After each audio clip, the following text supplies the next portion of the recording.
I'm John Stewart, president of the Florida Bar, and you're tuning in to Technology in the Legal Profession, a fireside chat with CEO and founder of Clio, Jack Newton. Welcome, Jack. Thank you for taking the time to join us. Thanks for having me here. It's really exciting to be here. I have no idea why we called it a fireside chat. It's June here in Florida, so it's plenty hot without any fire. Maybe it's the Legal Fuel logo, which is super cool. I don't know, but we're we really missed an opportunity to coordinate our Zoom backgrounds, John. We should have had a nice little fireplace going in the background. Yeah, I know. Alexa will do that for me from time to time, but not always if she's finicky. But I want to give our viewers, we have a great turnout, which is fantastic, and I know they want to hear from you, so we'll get right to that. But I wanted to give you a proper introduction. I mentioned you're CEO and founder of Clio, which is a pioneer in the cloud-based legal community. You've spearheaded efforts on education for lawyers for a long time, security, ethics, privacy issues. You founded the Legal Cloud Computing Association, which I'm really happy to say our Standing Committee on Technology got approval from the association you founded on some cloud computing guidelines that we created that help our members understand the process of cloud computing. I know this is recent, this is brand new, and I'll let you talk about this because I'm not totally familiar, but you were announced as a new member of Pro Bono Net recently, just I think last week. That's right. You've been recognized as EY's Entrepreneur of the Year. Clio's been recognized nationally, including Deloitte's Best Managed Companies, Deloitte's Technology Fast 50, Canada's Most Admired Corporate Cultures. You're on the board at Ross Intelligence, which is an AI-powered legal research technology, which is also a Florida Bar member benefit. We were actually the first bar to bring Ross on. Yeah, that's right. Thank you for that. Well, and so I could go on. I know your bio is longer, but they probably want to get some of your knowledge too.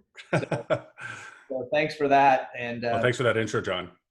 And thanks for making me feel inadequate now. I've got to work on my bio a little bit.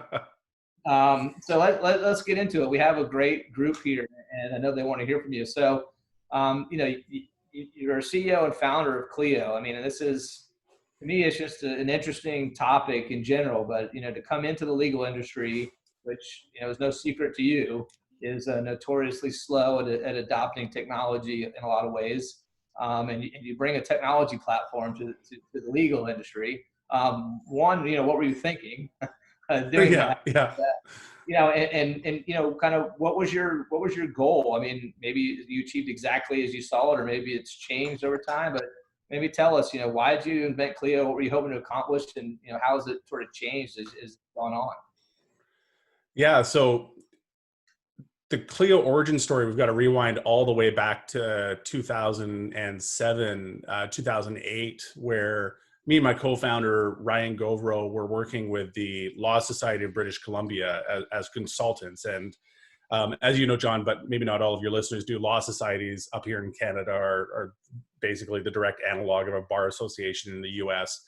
So the Law Society of BC, or the LSBC, was doing some consulting work with me and Ryan. We were helping them move their online legal education platform, their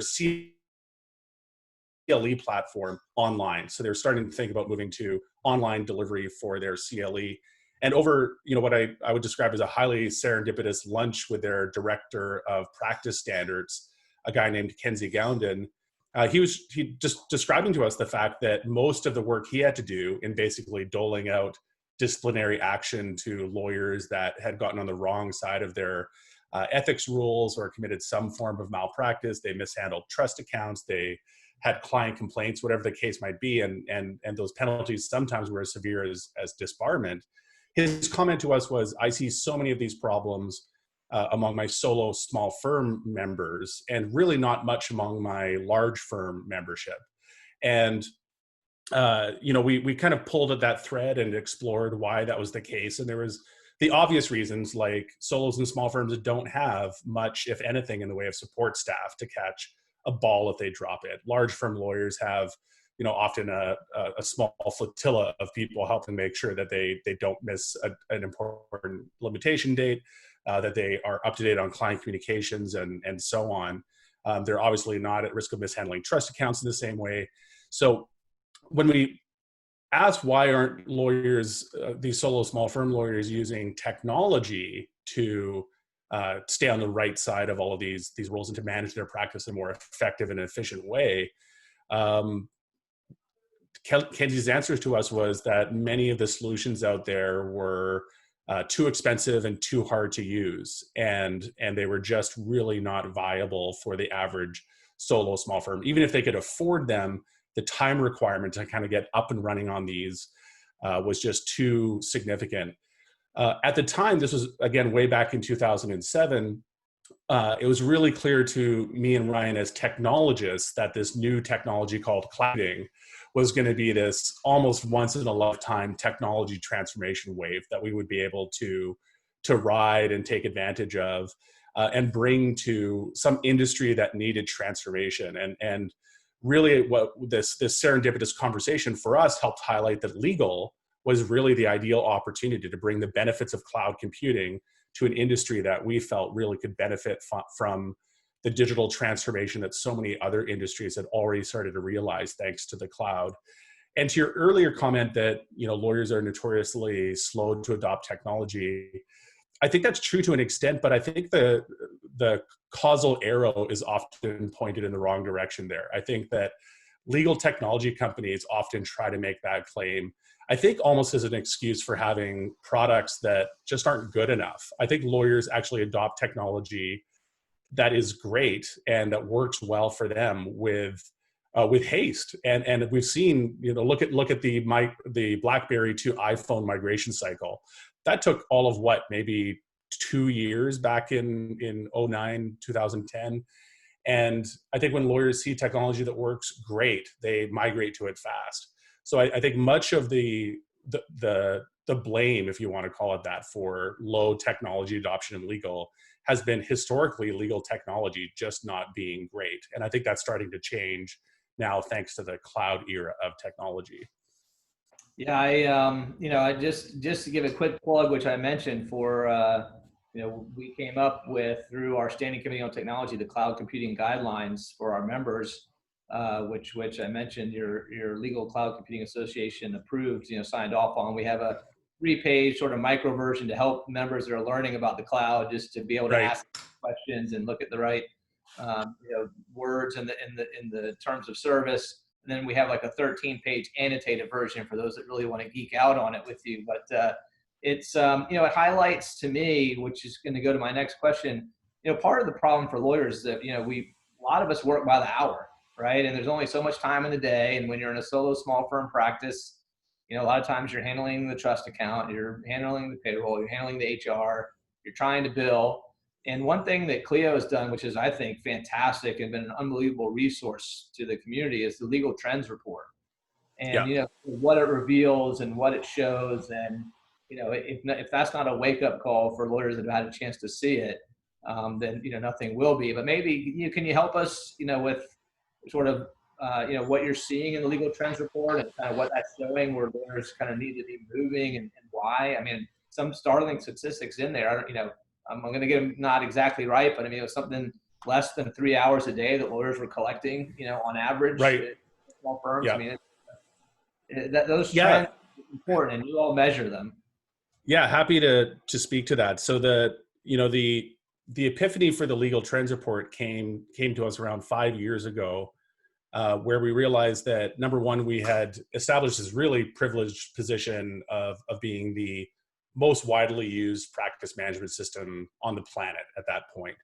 And that there was this invaluable opportunity for us to give back to the legal community some form of benchmarking data, really. And that was the core insight that we have back in 5 years ago, back in 2015, when we started working on the very first legal trends report.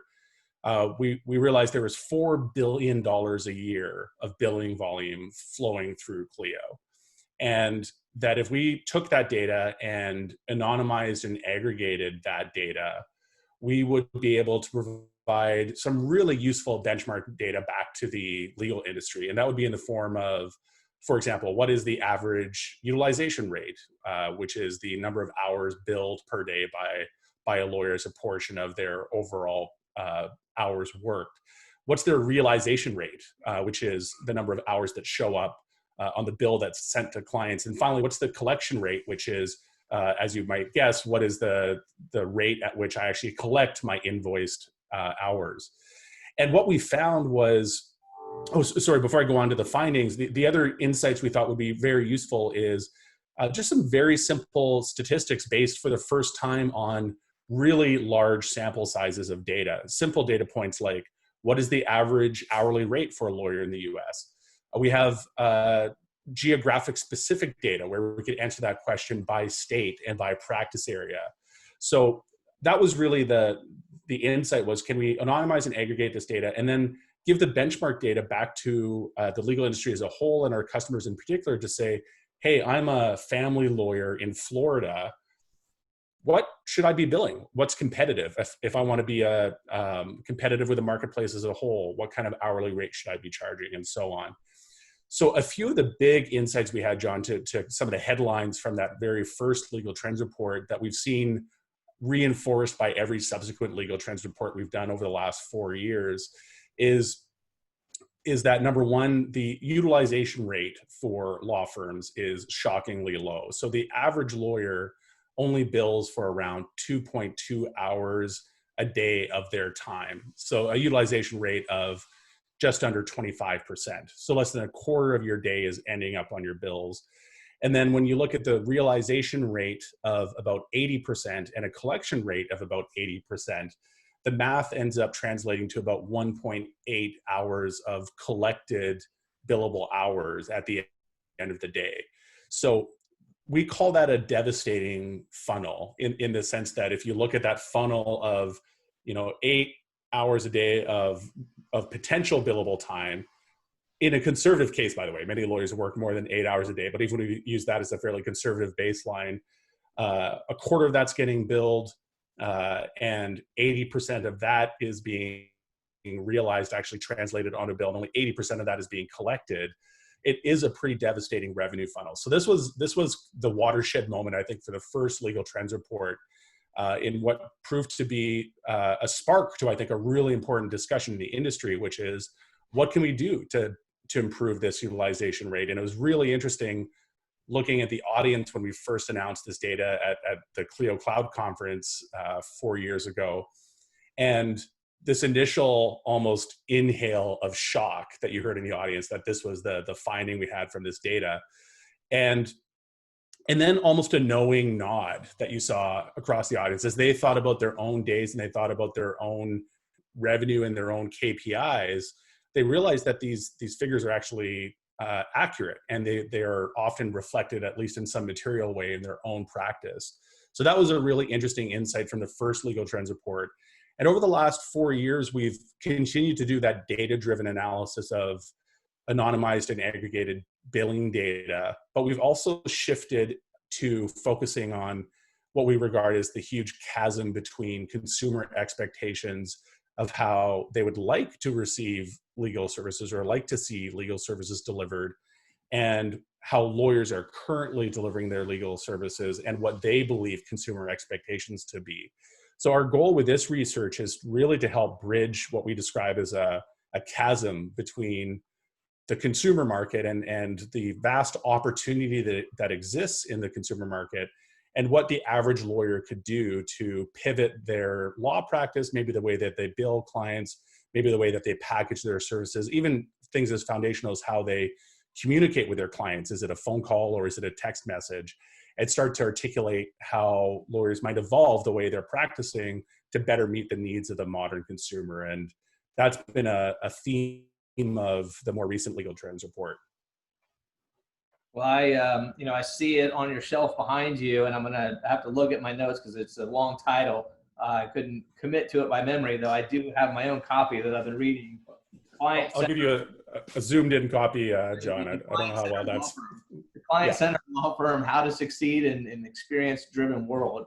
And I think that's what you're talking about. I mean, the lawyers are in the service business. We are a service industry, and I think we occasionally forget that. But even when we're paying attention to it, that's not our area of expertise, right? Right. So your book, I know it's on Amazon. I know that's you didn't come on here to sell your book, but I know I wanted to mention it. Can you talk about some of the advice you give in your book about being a service industry and what we need to do to be better at that piece? We have the legal piece down pretty well, right? I mean, we're pretty good lawyers, most of us, and we Yeah. work hard. But the business side is hard. The business side is hard, and number one, thanks for the plug, John. And the book is available on Amazon. We've got an ebook and a physical book available, and an audio book coming out shortly.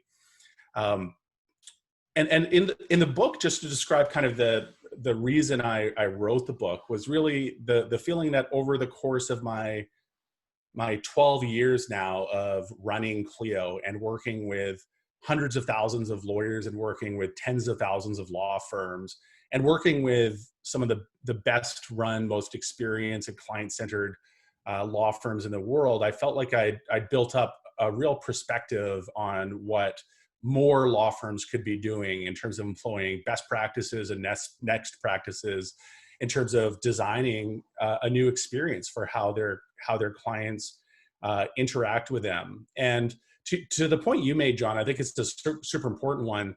Most lawyers do not receive much, if anything, in the way in training around business. How do you run a law firm really effectively from a revenue perspective, from a cash flow perspective, from a profitability perspective? And certainly don't receive much, if any, training on how to do product development, which is essentially what every lawyer, whether they realize it or not, is doing when they're developing their law firm and they're developing the services it offers. And for me, the real opportunity for lawyers out there that are innovative and looking to iterate on the way that they deliver their legal services is, number one, a vast market opportunity. When we look at the World Justice Project data that says that 77% of legal needs are unmet by lawyers, and we look at our legal trends report data, which actually shows that 80% of lawyers are telling us that the number one thing they need is more clients, there's this almost difficult to resolve paradox in those two data points. You have 80% of the market saying, I need more legal services, or I need better legal services to address my legal needs. And then you have 80% of the people that are best situated to help with those challenges and those problems saying they need more clients. Any economist would look at that and say, what's going on? Like, you have this demand side for a service that is knocking down the walls saying, I need more service. And you have the supply side that's able to address that demand saying, I need more demand. And to me, when we talk about the access to justice gap, that's really at the heart of, I think, the gap is this, what we in the technology world describe as a product market fit problem. And very briefly, the idea of product market fit is anytime you're developing a product or service for an ideal customer, you kind of measure how well you're doing in that product development journey by talking about product market fit. And it's a well-worn startup concept that when you achieve product market fit, things kind of explode. You're able to scale really rapidly. You're able to see really positive customer feedback, and you're able to really successfully grow your business. And the argument I make in the book, and one I really believe in more generally, is just that the legal market is still in the very early innings of trying to establish product market fit between legal services and how they're delivered and how the average consumer wants to consume them. So that's the overall thesis of the book. And the way we get there, I think, is by being client-centered, the way we unlock that enormous opportunity that's out there. And by the way, just measured in dollars, the existing legal market in the US is worth about $450 billion a year alone. And that's only addressing that 23% slice of the market that we're currently tapping into. So that suggests to me that there's easily $1 trillion plus opportunity for lawyers that figure out how to tap into what I describe in the book as this latent legal market, this market that is below the waterline waiting for lawyers to to tap into it and to deliver legal services in a completely new way. And to the point you made earlier, John, around, lawyers having done almost the hard part of the job, that's entirely true. Like in getting a law degree, in becoming a lawyer, in passing the bar, these are huge challenges that the vast majority of individuals would not be up to that challenge. And in the book, I talk about that as the 80 or 90% of the job that is really the hard part of the job. And when you think about what is the incremental amount that you would need to innovate and change the way that you deliver legal services, it's with this client-centered thinking that is actually really easy and really straightforward. And just doing a small amount in that client-centered thinking way can deliver an unreasonably large impact on your law firm and your revenue performance. Well, I know you talked about the profession kind of being in the nascent stages, the beginning stages of sort of finding its way. And, I think in part, we've had a dramatic technological shift, in the professions in general, and legal maybe lagging a little bit. So particularly, in that area. And I tuned into a fantastic program that you hosted with Richard Susskind and his son, Daniel, just sort of on Yes. the future of the professions in general. I mean, it was legal focused, but future of the professions. And, what were some of your takeaways that are probably also, part of what's in your book, but in general, about where lawyers need to be looking about as they move forward. And I'll just preface it by saying that, we're in a really challenging time, but also unique opportunity. I mean, nobody would have wished the worldwide pandemic on anyone, but it certainly has accelerated technological adoption with attorneys. Our annual conference, a convention, which is one of our biggest events, is entirely virtual for the first time ever. We get a lot of help from our members' benefits like you all at Clio, but in about 5 or 6 weeks, and so we've accelerated the learning curve. While I would have preferred a different paradigm in which to do that, how do we keep it going, and what are some of the changes we really need to be focusing on looking forward?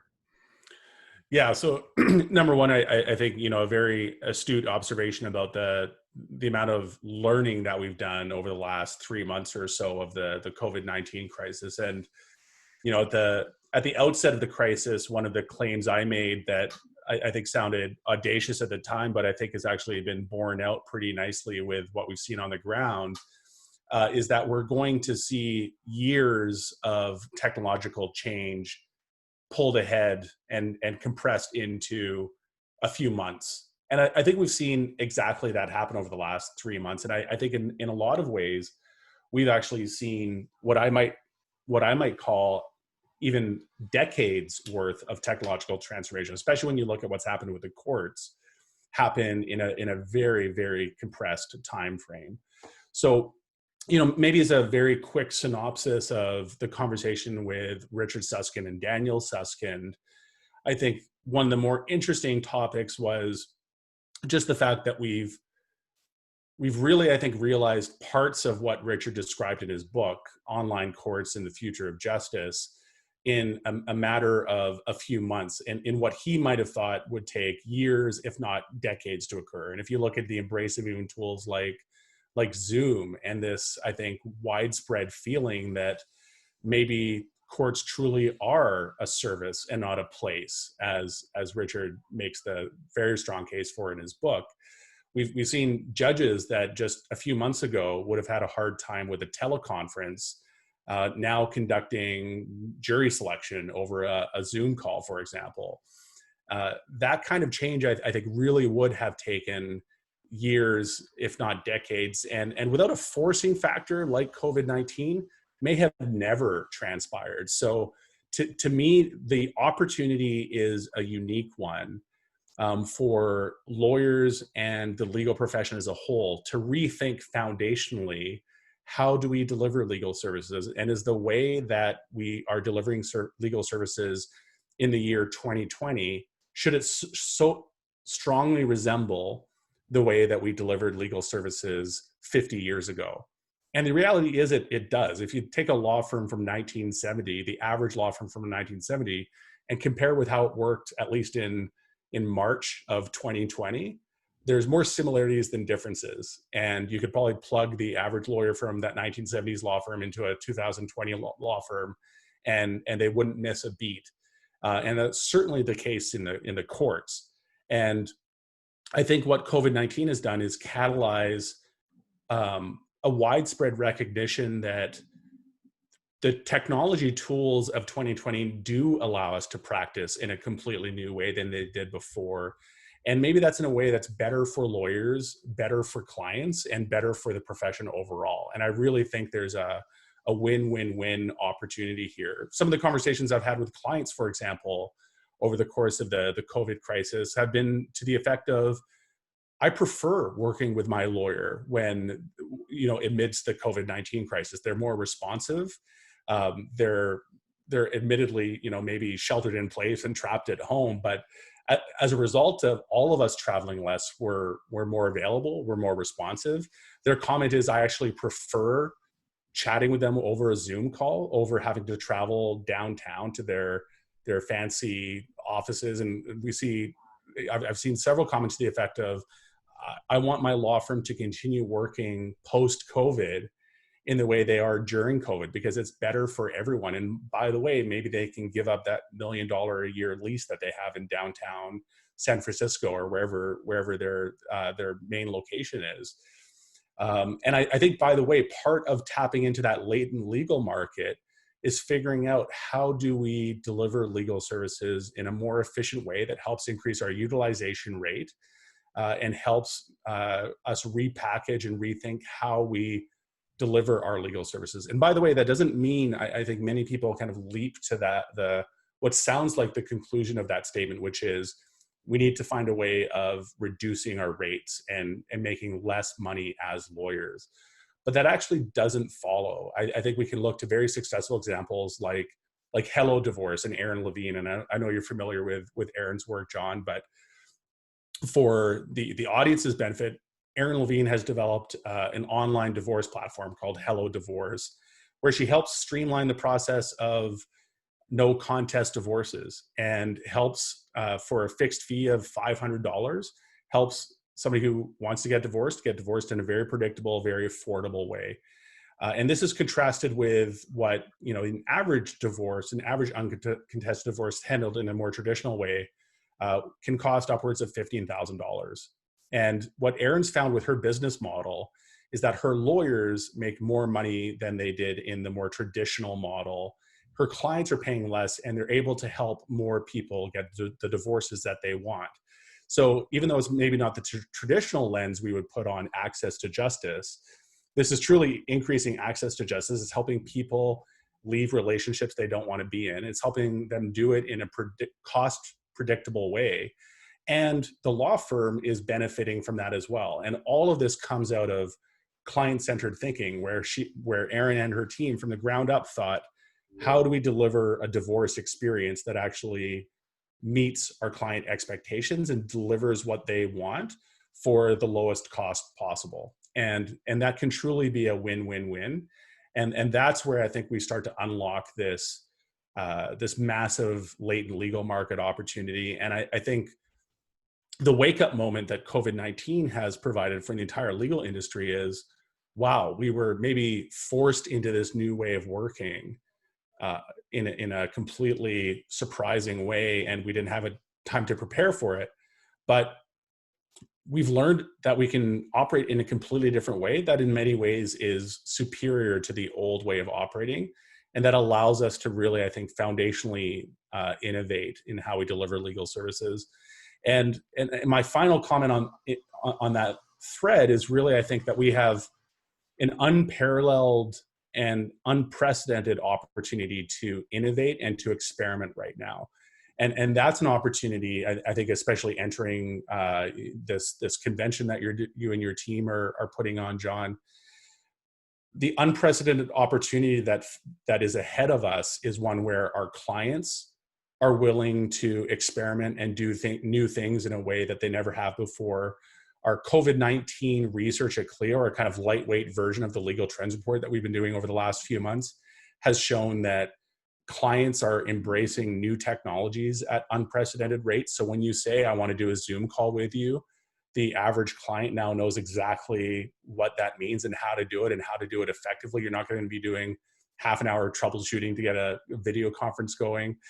And if you present your clients with new ways of working with you, new ways of paying you, new ways of maybe subscribing to your legal services, for example, there's an open-mindedness to new ways of doing business that didn't exist just 3 months ago. So this is I think, a really exciting opportunity for us. And like you said, it's against a backdrop of a lot of human loss and obvious tragedy on a human level. But from a technology adoption level and an opportunity to innovate level, this is a really rare and exciting opportunity for us to rethink a lot of foundational assumptions about how we think legal services need to be delivered. Well, it's a lot. I mean, for those of us, sort of boots on the ground practicing law, I mean, a couple quick takeaways from what you've said. I think a lot of lawyers and a lot of our staff and a lot of our clients, as you pointed out, have just realized how much that they actually prefer the work environment, at least having that as an option, if not a regular part of the workplace, which I really foresee just going forward. There was a question that came up on the Q&A here about, what about flat fees? Is that a good way? And, you made an interesting point, because whatever you do, when you try and innovate with clients, it's anything other than on an hourly basis, most of them won't do it because they don't know. If you say flat fee of $10,000 or $2,000, is that fair? That's not fair. They have no idea, they have no expectation. I think them being open to having a new ways of being billed, new ways of visiting with their attorneys is going to be valuable. And I want to touch base on the access to justice piece a little bit more, because you raised a point that I've talked about a lot, which I think is really important. And that is that, when I talk about access to justice, it is not pro bono and legal aid. And by the way, when I say that, as the outgoing president of Florid Bar, pro bono is important. Please do your pro bono and please get the legal aid. Yes. But what I'm talking about is that group of in Florida citizens, Florida consumers who can afford to pay a lawyer but don't realize that they can.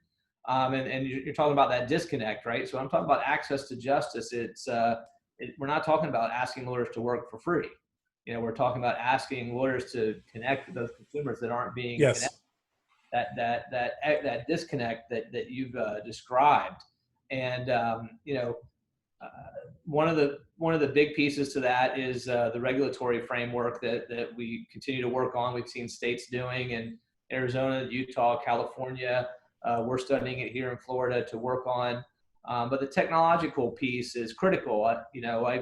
My dad, I was happy. My dad is for this annual convention is a 50-year member. 50-year member of the Florid Bar. And in his arc of his career, when he started, he was a generalist, as most lawyers were generalists. I mean, unless you were in a super big firm in a super big city 50 years ago, you did a lot of different things. Now he's, board certified in 2 areas, and the arc was to promote a lot of real specialization amongst lawyers in the law. And that's good in a lot of ways. A lot of people need that. A lot of companies need that. But I see the pendulum in this access point. I don't know if you can speak to this, kind of swinging back to a little bit more of a generalist, where using technology, using some platforms, using Clio, using other platforms, developing your own, you can deliver work to the middle class. I always say lawyers, I think, are frustrated social workers at heart. A lot of people want to do good, right? Yeah. And middle class people feel good about it. Not every case has to be a constitutional problem. Not every will or trust requires an LLM and tax. I see the shift coming back more towards generalists, utilizing technology, delivering really good work product to consumers that need it. And the key, as you alluded to, is in making money doing it, by the way. We're not asking to work for free. And I think, the service piece and the technological piece is, kind of what you've married there at Clio. And what you talk about and what you preach about. And I know we talked a little bit about, you and I, before we started today, about Clio Conference. ClioCon, as as it's called. I think I was lucky enough to be introduced to it, I think, back in 2013. And it's an unbelievable conference for anybody that has a chance. I know you all are wondering if you have to reimagine it this year, like we've had to reimagine the bar convention. But maybe what have you seen as the changes of since you've just been bringing the education? We know you have the platform, right? But you've been bringing education to lawyers. I mean, what have you seen as a change in that in terms of is there more of a generalist? Can you make money doing that? I mean, is it something that lawyers are looking for, or is he still seeing just real specialization? Yeah. So I think there's a few important points you touched on there that I'll try to walk through, John. So I think number one, your comment around this new way of looking at access to justice, I think is something you and I share a perspective on. And a metaphor I used at ClioCon last year was the idea that Howard Schultz, the founder of Starbucks, when he went to Italy, and this is back in the 1980s, when he went to Italy and experienced truly great espresso-based drinks and this great cafe atmosphere, and felt like this was something that Americans needed access to. He wanted to bring this experience to America. He didn't lament an access to espresso gap. He didn't talk about an access to coffee gap. He talked about, he saw a market opportunity, right? And I think that any lawyer that is looking at this World Justice Project data, that 77% of legal issues that consumers experience went unaddressed by lawyers, there is certainly pro bono and legal aid level work in there that needs to be addressed, and we need the kind of societal infrastructure to provide for those folks. But that is not the whole 77%.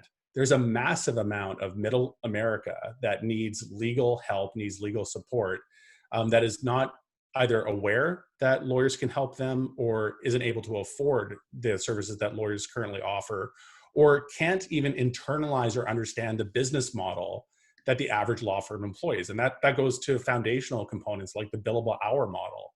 If you talk about the average consumer and say, I'm going to deliver you a product, but I'm not able to tell you what it's going to cost because it'll depend, most consumers just react viscerally in a very negative way to that. And they're risk averse. Who wants to sign up for something? Ed Walters has this great example of ordering lobster at a restaurant and being told by the waiter that, I'm sorry, I can't tell you what the lobster will cost until you've got it at the table, because I've got to pay all these middlemen and need to compensate them for their time. And I don't know how many hours it'll take to catch the fish, and et cetera, et cetera. He talks about how ridiculous this would be in a restaurant atmosphere. And yet it's kind of the standard quo, or status quo rather, for the average law firm. So I think putting the entrepreneurial lens on this access to justice opportunity is really the right one to look at it and say that 77% of the legal market that is not having its needs met by lawyers is an enormous opportunity. And the access to justice gap is not some externality that we need pro bono or legal aid organizations or bar associations to solve.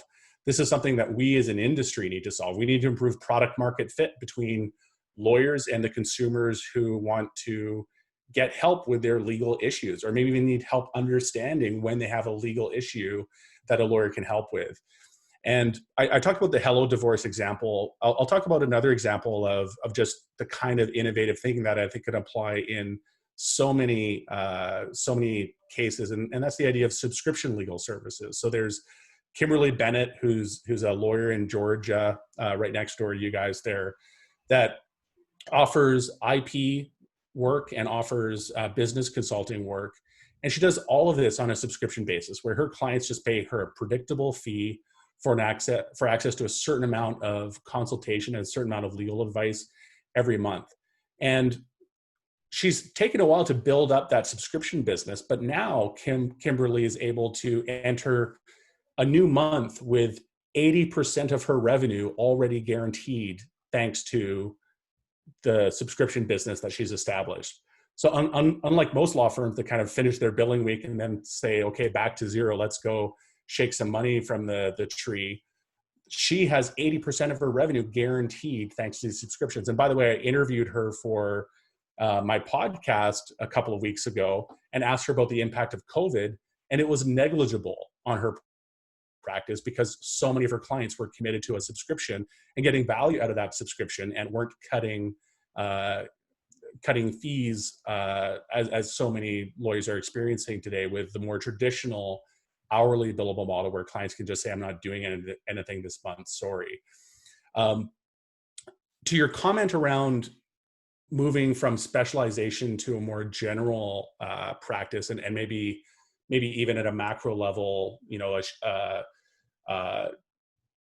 moving to, you didn't quite say this, John, but like part of what I heard there was, are we seeing more of a shift to boutique law firms to solo small firm practices?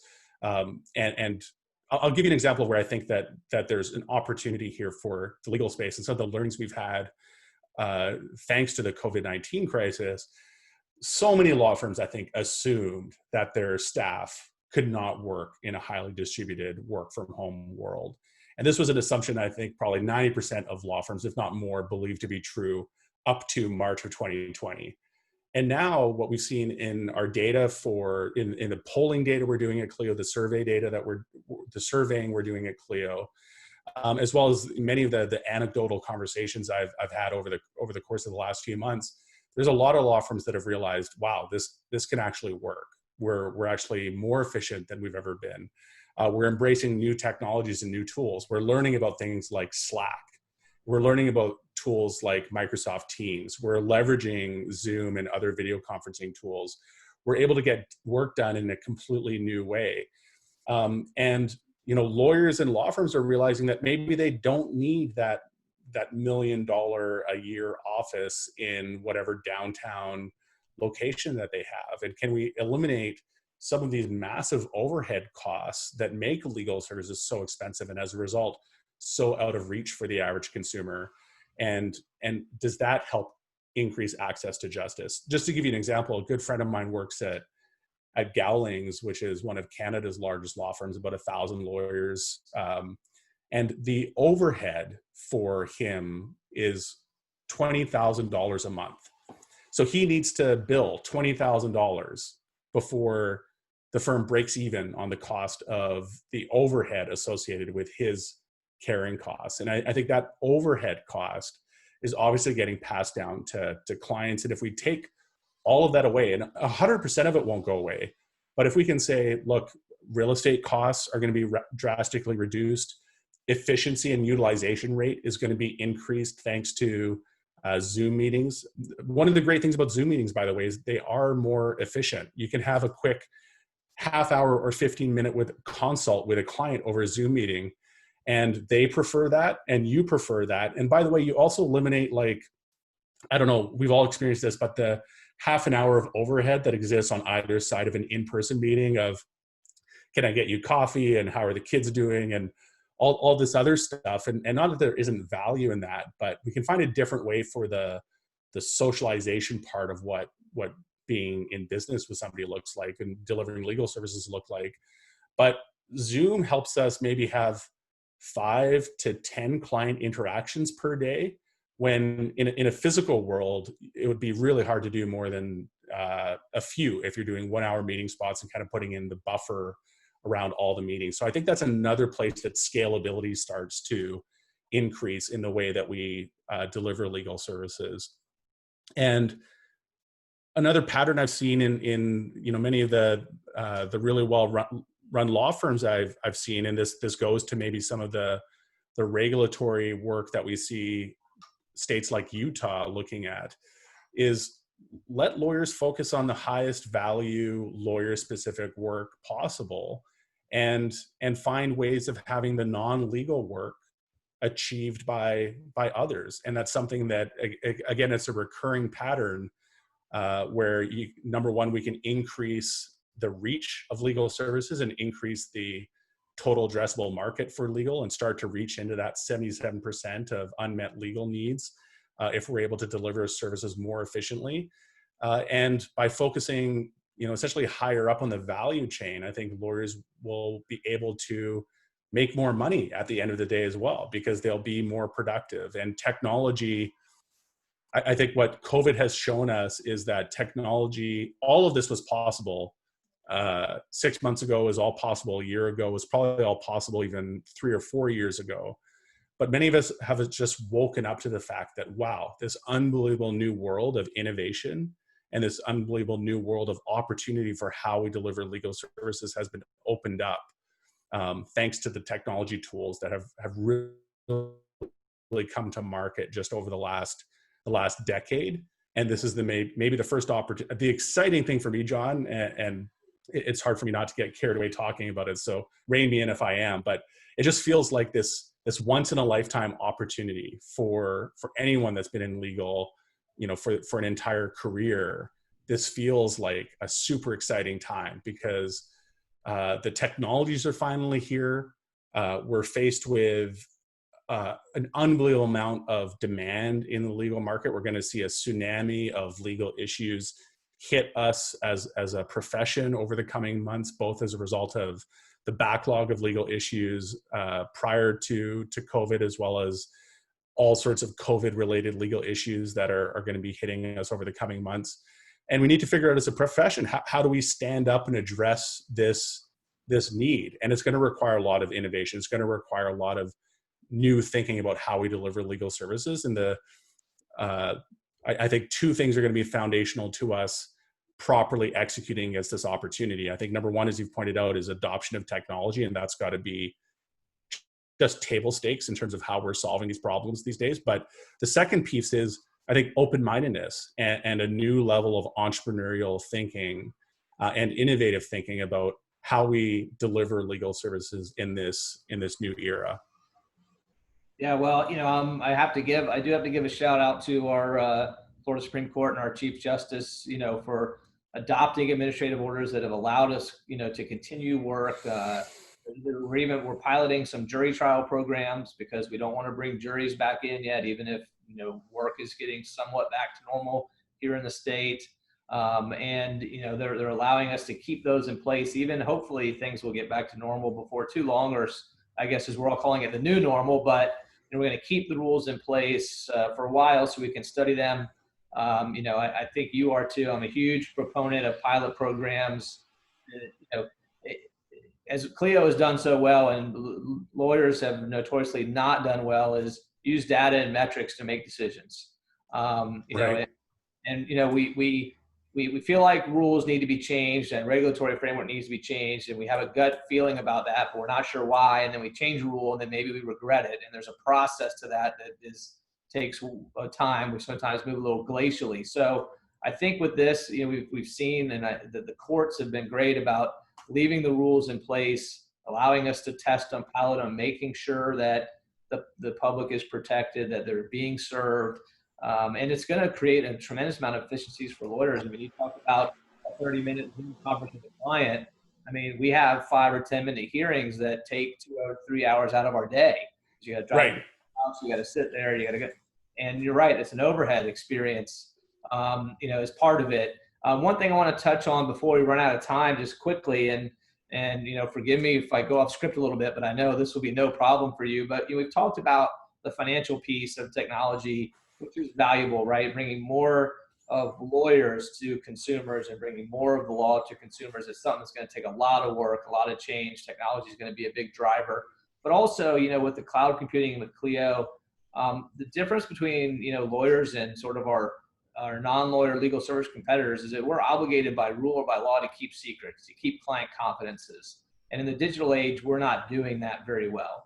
And, with platforms like yours, platforms like Clio and cloud computing, we do a better job of that. So, I know it's a big question with only a few minutes, but what would you say are some of the highlights about technology and security and how we manage that? Because that's a challenge that lawyers worry about all the time.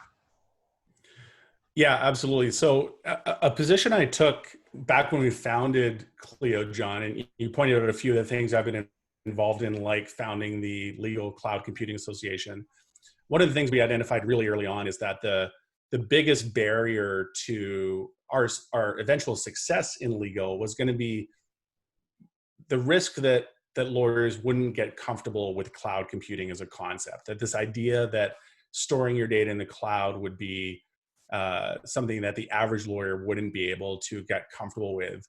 And what we decided, as a education strategy was let's lead this conversation rather than getting dragged along by it, so to speak. Let's lead the conversation and talk about what sounded like a really audacious claim back in 2008, but I think it's actually been really borne out over the last 12 years. And that is, for the average lawyer and for the average law firm, and by the way, I'd extend this to the vast majority of lawyers and the vast majority of law firms, your data is safer in the cloud than it is in an on-premise system. And as we've seen in the last few years, especially, the significant data breaches, the significant ransomware attacks, the significant violations of customer and client data have almost uniformly been in on-premise systems. And the surface area and the risk associated with these systems is just enormous compared to a cloud computing provider. And to an earlier point you made, John, this isn't any cloud computing provider. You need to be rigorous and in selecting your cloud computing provider. And I think the work the Florid Bar has done is exceptional, and certainly amongst the best work I've seen a bar association do in terms of articulating, here's the things you need to care about, and here's what the due diligence list looks like, and here's the questions you should be asking. You've got great resources in what that should look like. But if you choose an appropriate and properly vetted cloud computing provider for your legal practice data, that data will be more secure with that cloud provider than it would be with an on-premise system. And it really, it all boils down to economics and the fact that as a large cloud computing provider, we at Clio, for example, have teams, of tens of people focused exclusively on security. We spend millions of dollars a year on security and hardening our systems, testing our systems, having them penetrated, tested by the best and most sophisticated security experts and companies in the world. And that's an investment. That investment that is on the order of millions of dollars a year is an investment thanks to the fact that we've got hundreds of thousands of customers on our platform. Even a large law firm is only going to have thousands of customers or employees hosted on its systems, and that just limits the financial investment it can make in its systems. So that's one part of the equation. It's just more efficient and more cost-effective to host your data in the cloud and to leverage the economies of scale that work in your favor when you're with a cloud-based provider. The second thing I'll highlight is that I think in a lot of ways for me, the next phase of the cloud conversation is less about the table stakes. Is it secure? Is it cost-effective conversation?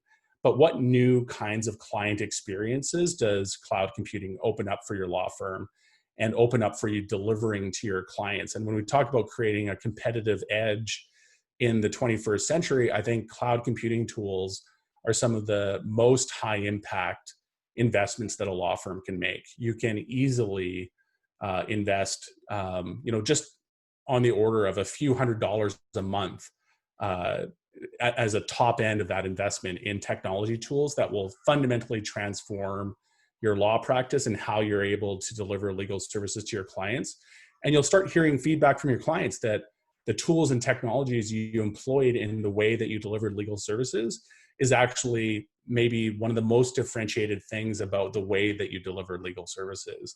And that's where I talk about it being the easy 20% of the equation. You can make these investments in some really, it can be as basic as accepting online payments, by the way, just to make this really concrete. It can be embracing online payments. It can be embracing e-signature.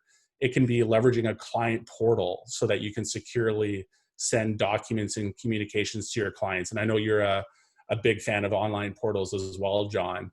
These are the kinds of investments that can be very reasonable investments. Again, not significant financial investments, not significant time investments in terms of implementation and deployment, but super high impact in terms of the efficiencies they'll realize in your law firm, and the positive impact they'll have on the client experience that your clients have. Well, we're about to run out of time. I want to mention, that you wrote about the client-centered law firm. Certainly, Clio is a client-centered business. The Florida Bar appreciates its relationship. We appreciate your time, your team's time.